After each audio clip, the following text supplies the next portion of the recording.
I hope you are doing good. Uh, in this quarantine, how are you taking care? So please take care of yourself. The situation is very bad now. Okay, if you have not subscribed to my channel, please subscribe to my channel. So let's not waste the time. Let's go to the today's topic. So in Java, there is a class called object. In Java, there is a class called object. What is that class? Object class. The name is confusing, right? Class name only is object. So there is a class called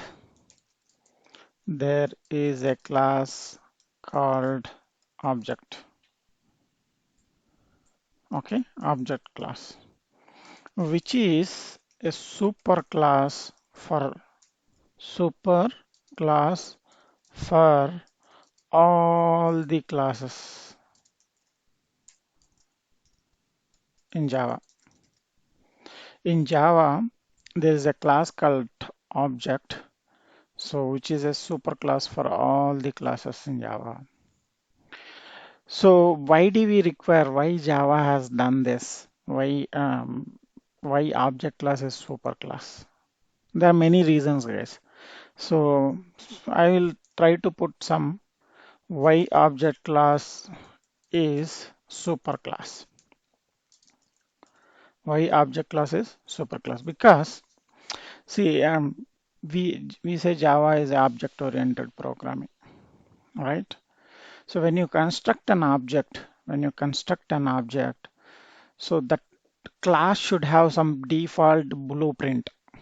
So to have the default blueprint,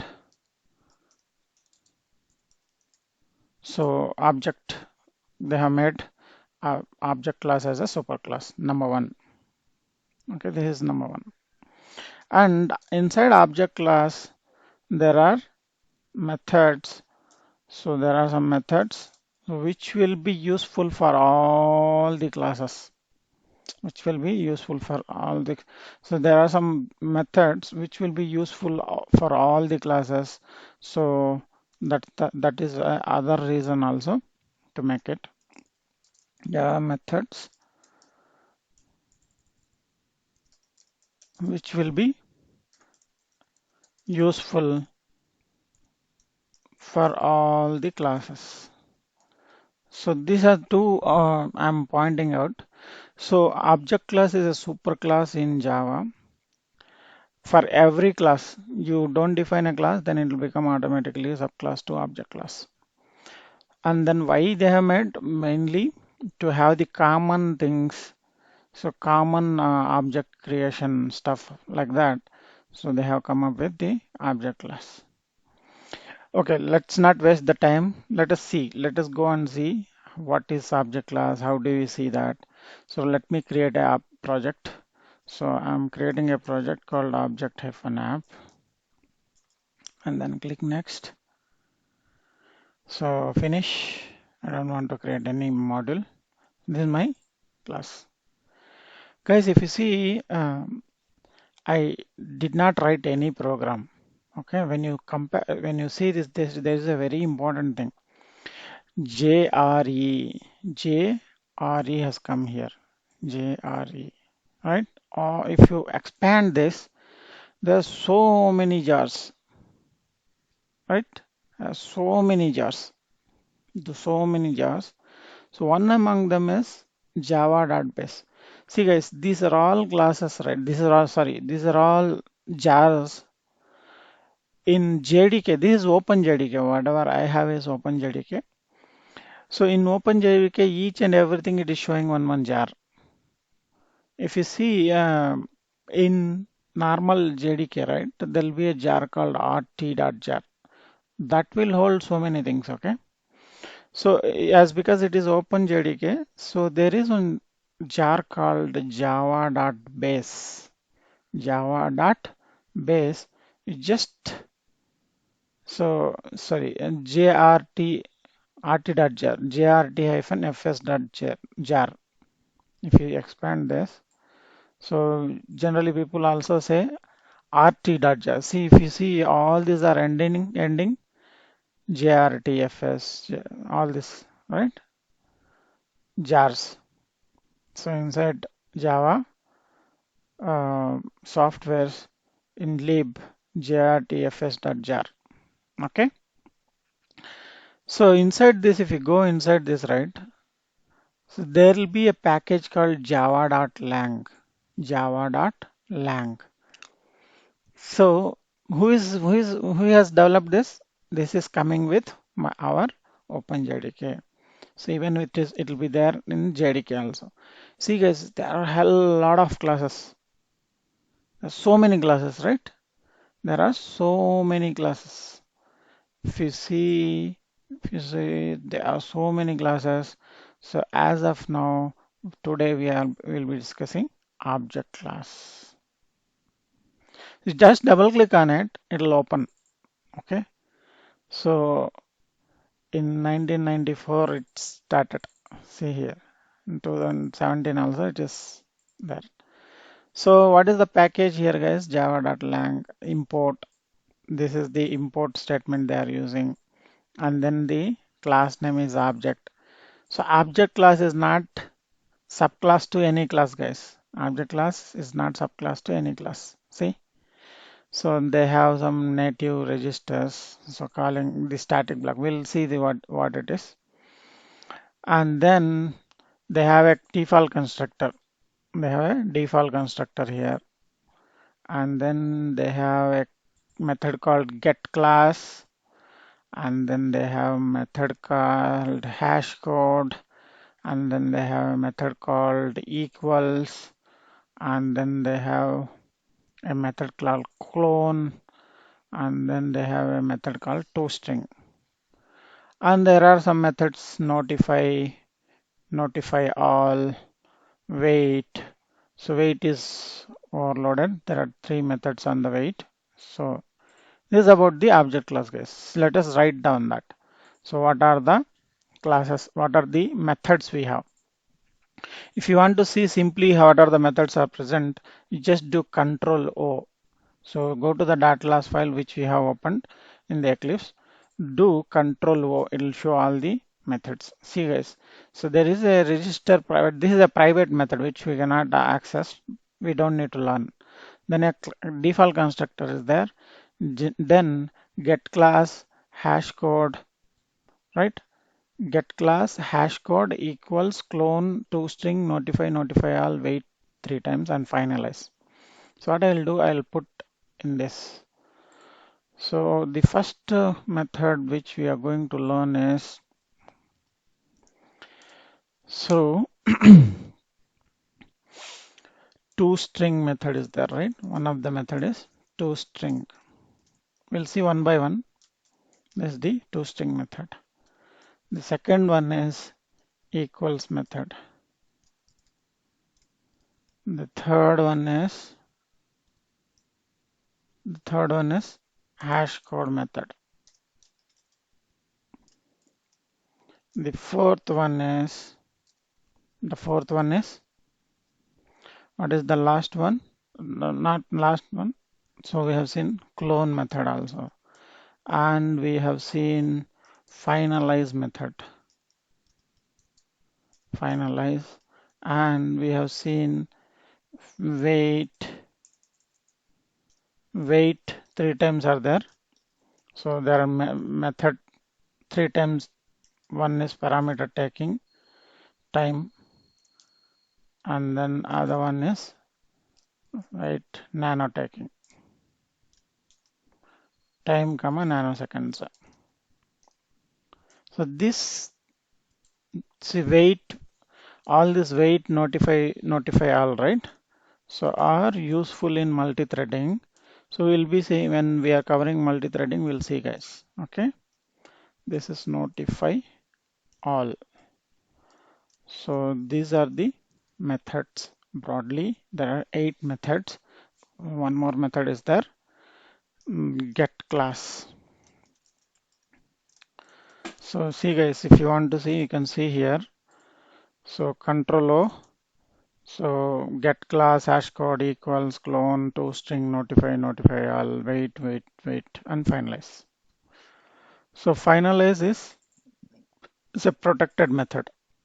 Finalize is a protected method, and then clone is also a protected method. By seeing the color coding only, you can be able to understand.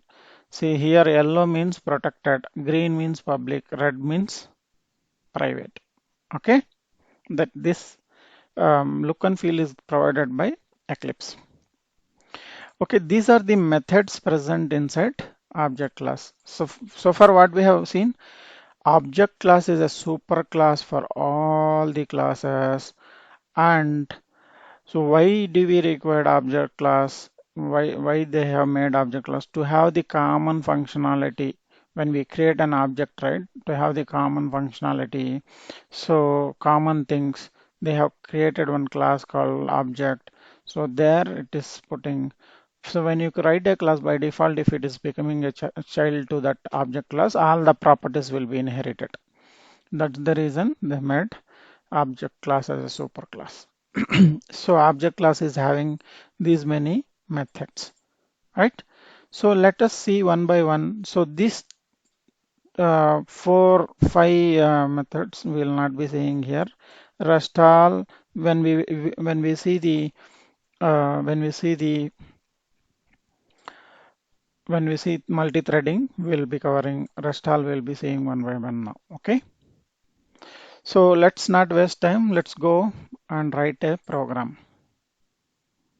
And one more thing, guys, we'll see these are all classes, right? Object class. I'm saying object class is a super class for object class is a super class for every class. Then for using to use the other package classes, this is java.lang package class, right? Object class. Then to use that class, why are we not importing? Why are we not importing Java? So I told in the last statement, in the last session, right? So to use other package classes, we have to import, right? We have to import, I told. So to use other packaged classes, we have to import. But why are we not importing? Why are we not importing the object class or system.class, all those things? Because Java has made a rule. You don't need to import java.lang package. We don't need to import java.lang package classes. We don't need to import java.lang package classes. You got it, guys? So java.lang is there inside our JRE. So all the classes in java.lang we don't need to import, right? So from the day one we are writing system.out.println, right? System is also present here, guys. If you want, you can see. So system class is also present here. That's the reason we are not importing. Okay.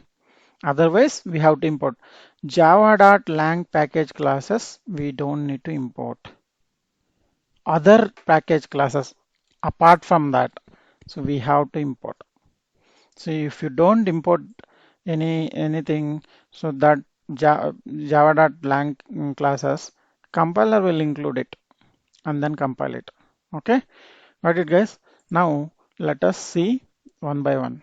The toString method equals method we will be covering in this session, and then the next session we'll see hash code. ToString equals and hash code will cover now, and then in the next session we'll see clone and finalize. Or we'll see toString equals and get class now. In the next session, we'll see hash code, clone, and finalize methods. Okay. So what I have done, I have created a application. So I have not done anything as of now. What I'll do, I'll write a class.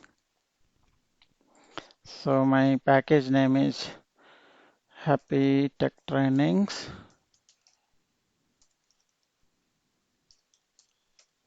And here I'll have a manager class. So I'll have manager class.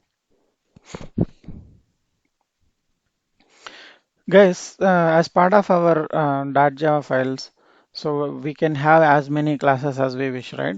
I'll have one more class here, employee.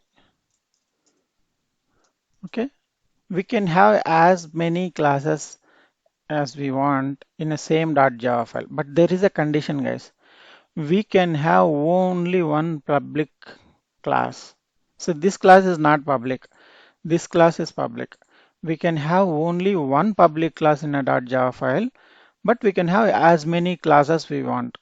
But public class, see, I have a public class here. Let me put public here. See guys, it is throwing an error. So if you put a mouse on the red color, the public type employee must be defined its own file.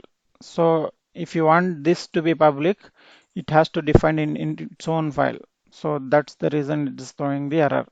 So even here also you can place the mouse over, then it will show. The public type employee must be defined in its own file.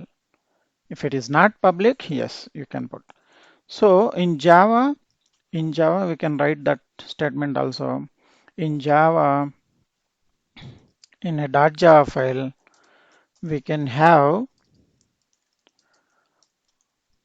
only one public class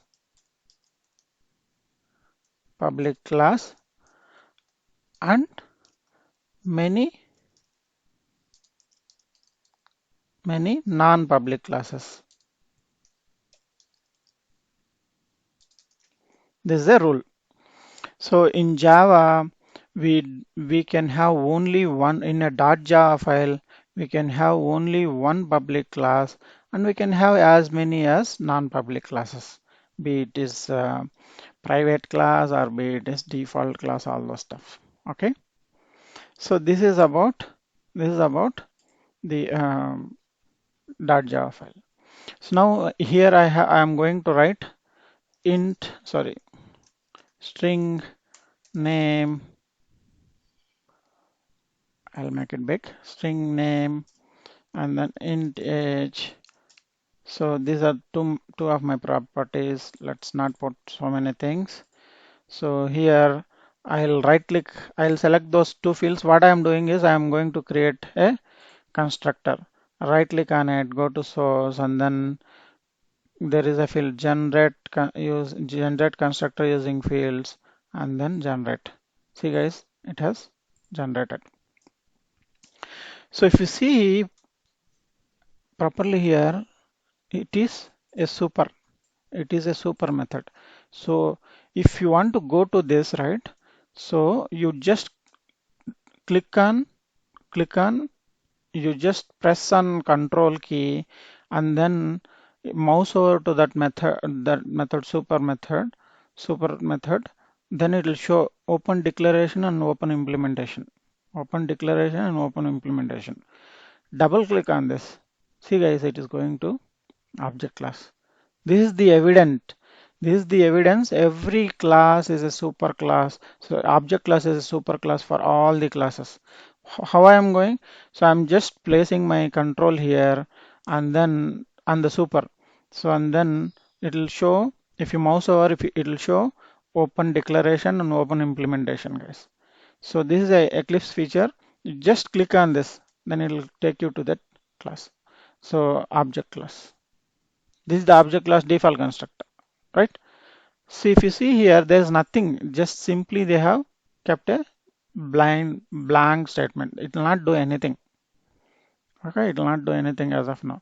So it's just a declaration. So this is the evidence. Every class is a subclass to object class. So I told right in the constructor session, the first line of the constructor should be either super or this.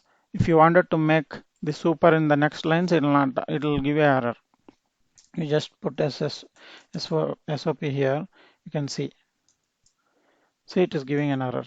What is this? Constructor call must be the first statement in a constructor. See, using super and this only will be able to communicate will be able to communicate constructors. So even if you don't have, I told that day, if you don't have the first statement super or this, by default it will be super. The compiler will put that. So this is the super class. So I will be deleting this. So what I have done, I have created a class and then inside that there are true properties and then I'm just having a constructor. Yes. Now inside my public class, I'll have a main method. I'll have a main method. So in this main method, what I'm going to do is I'm going to create an object. Employee emp is equals to new employee. Here I'm going to pass name and age. So I have created an object. So now what I will do is this time I will directly print this. What happens we'll see. This is my employee. So I just wanted to print everything. EMP I'm printing. What is EMP guys? So what is EMP here? So when you do this,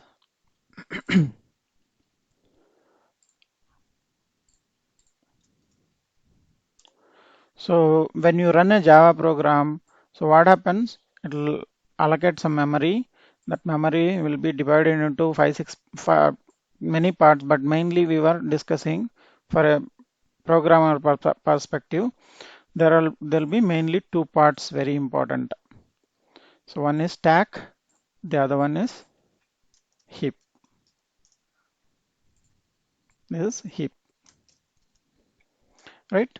So the first statement, what is it? Employee emp equals to new employee. First, it will create the right hand side of the expression. So when you have equals operand, right, it'll check right hand side. So first it will execute the right hand side. So what is right hand side? It is going to create an object. So inside that I will have name as Nayab. Why? Because I'm passing that, and then age as 35. So this is the right hand side part of it. And in the stack we'll have emp, that is a reference that will be pointing to this object. Okay, this object. So this object this object emp will be having the active connection with the object which is there in the heap. So this the first line. Now what I am doing? So I'm printing the emp. I'm printing the reference. What is this emp? Emp is a reference to the object, employee object, which is there inside the heap. So what I'm doing, I'm printing it. So what could be the output, guys? Just imagine. Just imagine. So let's run it now. Let's run it. So I'm running it. Right click on it, and then Java application. So where it will show the output? Show the output here. See guys, it is showing com.happytechtrainings.employee and some number it is giving. So you run it again, it will have a different number.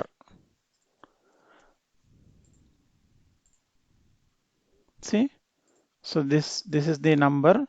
What I'll do, I'll just comment it here to make you difference. Now again I'll run.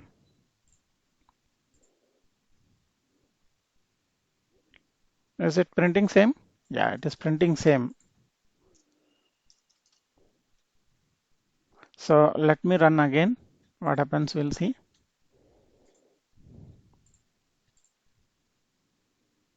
So this time also it is printing same. Though it is printing same, what is happening?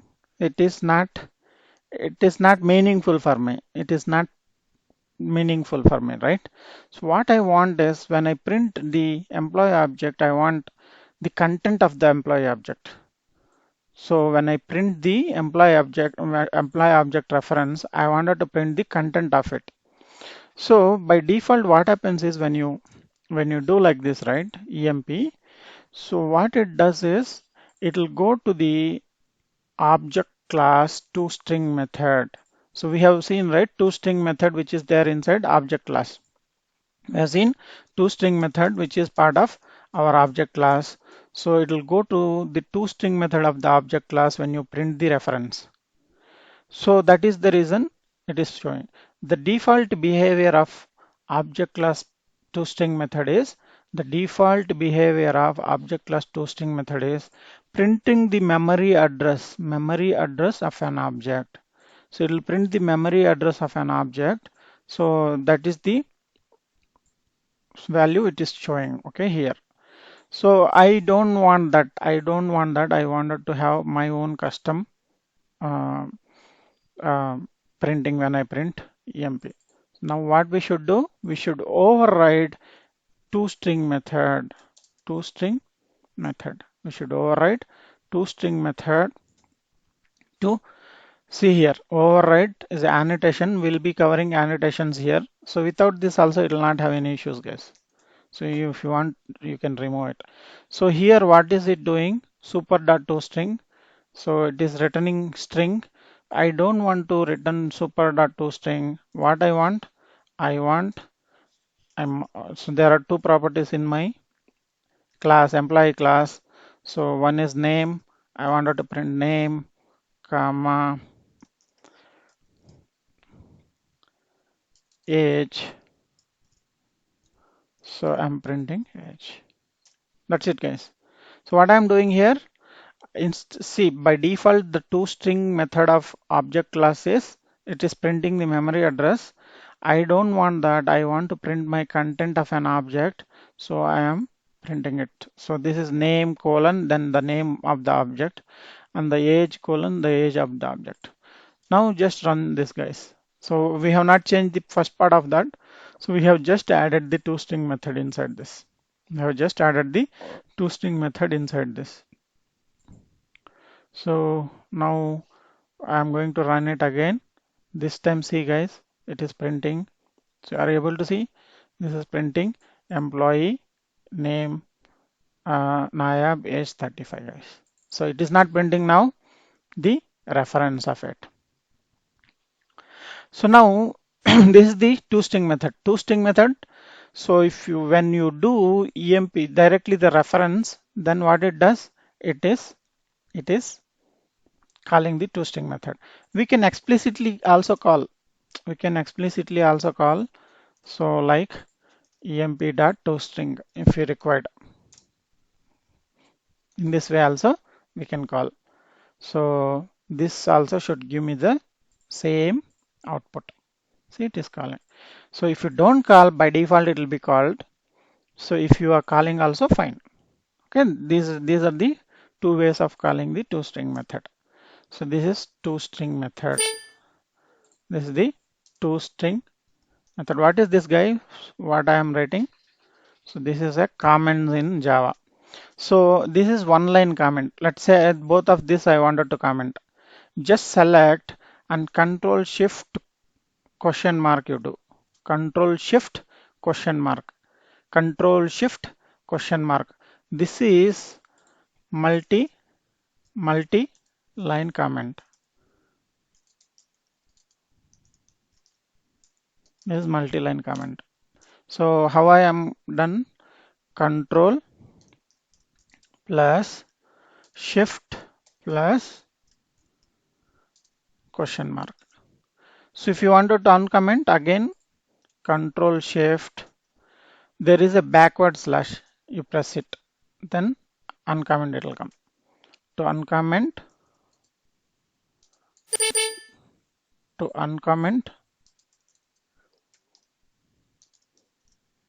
multiple lines,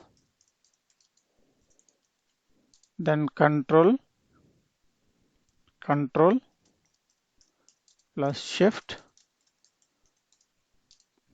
plus backslash. All together if you press, so by selecting all this content, then it will uncomment.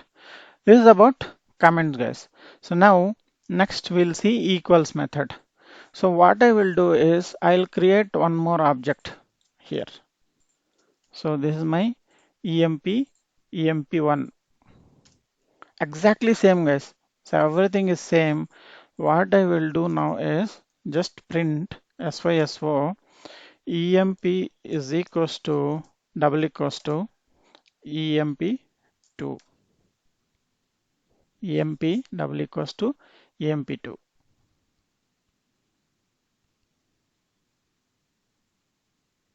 Sorry, emp1 we have given, right? emp1. So now we'll see what happens. So in general, what it should give, guys? In general, it should, if it is, let's say, int I is equals to 10, comma, j equals to 20. See, guys, why I have declared two properties here. Both are integer. That's why I have given comma. Int I equals to 10. Int j is also 10. Okay. So we can do like this. So now what I will do is if, sorry, SYSO means system.out.println I double equals to j. So this we will check. What does it print?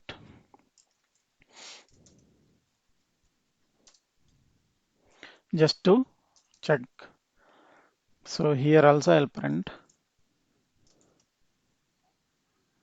Following it up. So we should put in the brackets. So here emp is equals to emp1. emp1. So I have to put in because it's a expression, right? That's the reason we have to put brackets. This is the expression till here. So now what I have done, I'm checking two integers whether both are equal or not. If it is equal, it should give me true, otherwise it should give me false. So I'm checking two objects are same or not. Two objects are same or not, then it should give me true or false if it is same, right? So what we will do is,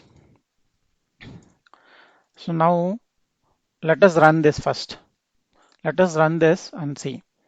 So I am right clicking on this, go to run as, and then run the application.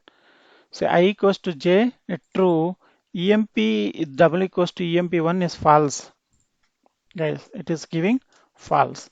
So let us understand why it is giving false. Okay. So what we have done here, so if you see here, so I'll remove all this stuff, guys.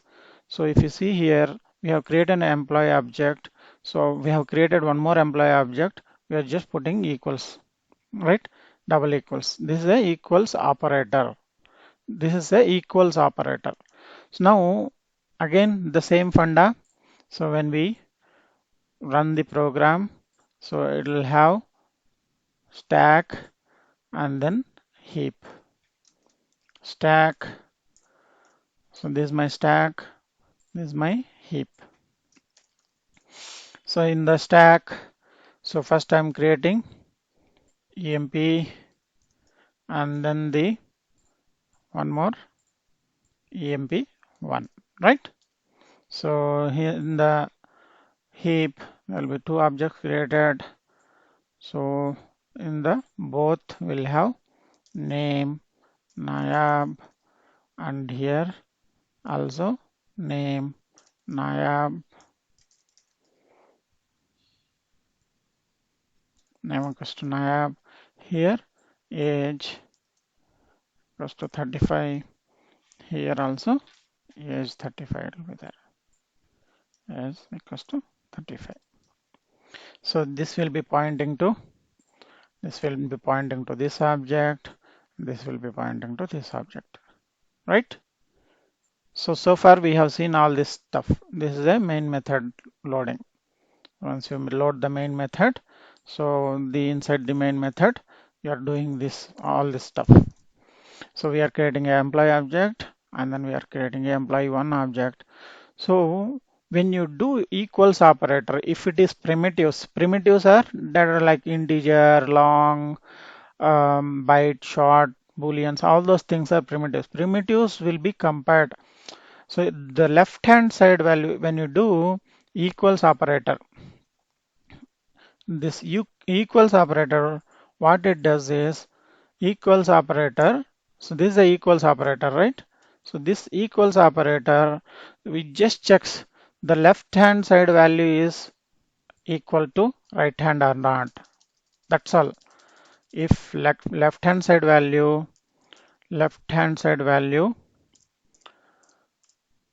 is equals to right hand side value, then it will give true. Otherwise, it will give false. Now apply the same, guys. So this is one object. It is having some value. This is another object which is having some other value. But even though these are values, when you do EMP last time, what we have seen, it is having some reference. This reference, this is not, see EMP, here what happens here? So here EMP double equals to EMP1. So where is, when you do EMP, where is it is pointing? Let's say it is pointing, it is there in 1 to 3. It will come 1 to 3. Let's say it is pointing here 5, 6, 7. So now what happens is 1, 2, 3, it will try to come do like this 1, 2, 3 and 5, 6, 7. It is correct. That is the reason. So it will give false when you do these things.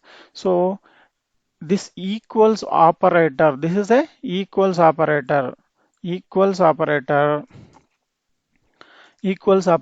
always compare the left hand side value is equal to right hand side value or not.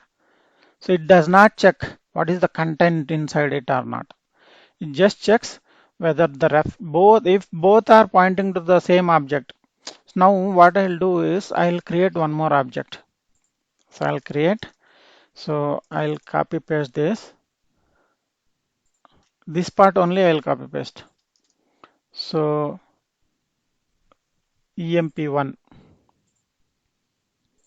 Sorry, I'll create is EMP employee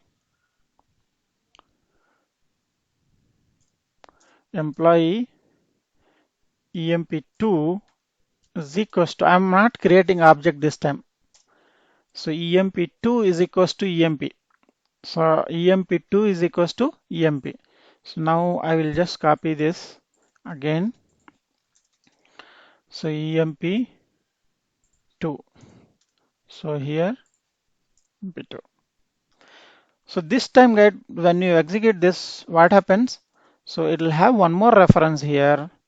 It'll have one more reference. What is that? EMP2. So this will be pointing to same object. So now we will see the again the same funda, the equals. So EMP double equals to EMP2. So what is there? So the value for EMP 1, 2, 3. So EMP2, where is it pointing? EMP2 also it is pointing 1, 2, 3. So it should give me true. So here it will give false because these two are different. So let us run this and see. So what we have seen here, EMP double equals to EMP2. So let us run this and see. See guys, EMP double equals to EMP2, it is giving true. So EMP double equals to EMP1, it is giving false. Okay.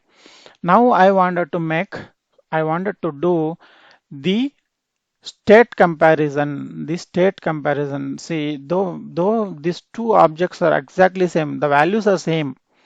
So if the values are same, I wanted to get the true. If not, the values are not same, then I don't want, it should be false. So for that, what we should do is we should go for a equals method overriding. By default, equals method of, see, you can try equals also here. So what I will do now is here there is a method called equals, right?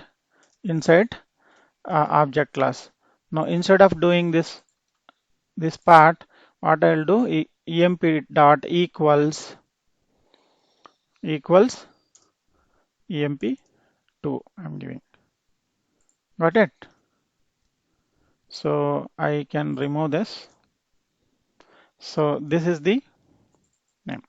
So this is also same, but we are using equals method. So this also will give false now. Sorry, emp1. So emp1 it will give false. If you do emp2, so let us try to print both. So this should give true, and if you give emp equals to emp1, then it should give me false. So let us run it again. Transy. So emp this time with equals emp double equals to emp2 is true, emp double equals to emp1 is false. So this is a class which is present inside object class. So this is a method, equals method is presented inside object class. So the default behavior of equals method of object class is it is similar like equals operator. The default behavior of equals method of object class is same like our equals operator. So I don't want that. I want my object to be compared with the content. Then I have to go for overriding the equals method. Just type equals, guys, equals, and then control space. Then it will show equals method. So these are all the documentation of it. Indicates whether some other object is equal to this or not. See guys, this method is like that. So double click on it. So it will write to the method everything, and then you remove it. Now what I want is, so I want equals method to be passed. So I wanted to equals method to check it. Okay. So this is, we'll override this guys again. So we'll have one more method. So we'll have, so one more. So this is equals method. So what I will do is we'll write the content. So now what I will do is, so this is an object, right? This is an object. So this object, so what I will do, I will convert to employee. Employee is equals to E, and then this I will convert to employee. So how to convert? We have to do casting, guys. So there is a concept called casting. We'll cover that. Okay. So what I'm doing, this is object class. I'm casting to employee class. So now this, now I'm going to compare. So if this dot name equals E dot name, and this dot age double equals E dot age. This is the thing which I have done. So what I'm doing is, so what happens is emp is an object which we are checking, equals, then we are passing an object, other object. This object is that. So we are passing two objects now. So one is we are calling equals method of this class. So here it will come, and then this will refer to the current object, emp object, and the passing object emp will refer to e object. So I'm comparing both. So both are same or not. If both are same, then print me true, otherwise print me false. Okay. Now let me run this. So it is printing true, true. If you see here, it is still printing false. To make it true, there is something called hash code. Hash code is a method which will return an object reference in the integer format. Hash code method is a method so which will return the reference of the memory address of the object in the integer format. So just type hash, then do hash code. So what happens is here we have hash code method. So now what I will do is inside hash code, I have two properties, right? So I have string inside employee, I have string is there.